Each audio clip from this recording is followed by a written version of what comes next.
Well, I just think, obviously the game last night, there wasn't a lot of scoring chances either way, and it's sure not a lot of high-end scoring chances.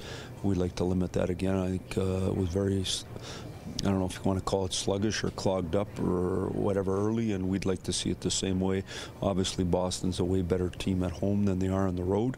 At least that's what their record indicates, so we have to be ready for the first 10 here tonight. You said something like 2 weeks in that enjoy the goals while you can because they're going to go away. You think we're entering that stage now where teams are starting to...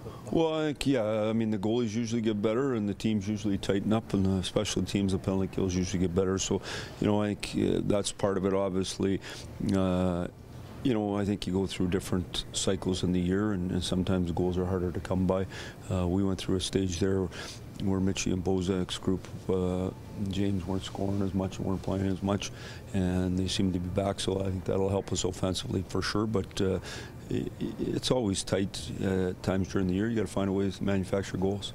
How do you feel like Nazem can translate some of that success he has at home into his game on the road? Yeah, that's a good question. I'm going to ask him just what you said, just like that. Naz, are you coming tonight? No, I mean, obviously at home he has a matchup, he has a specific job. Tonight they're not going to let that happen, and so you got to be determined in what you're doing, and so it might not be as specific, but we need him in both places, obviously.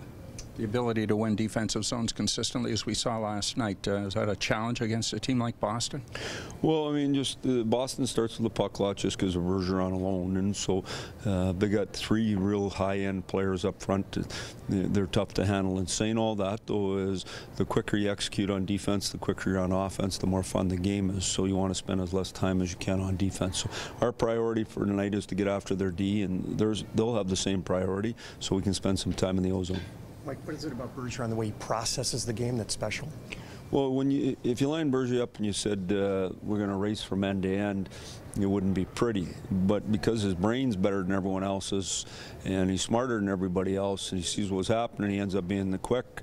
And so skating, it doesn't seem to affect him. The other thing is he plays with 2 flying machines, and so that helps him as well. But I mean, he has high hockey IQ and real intelligent, real competitive.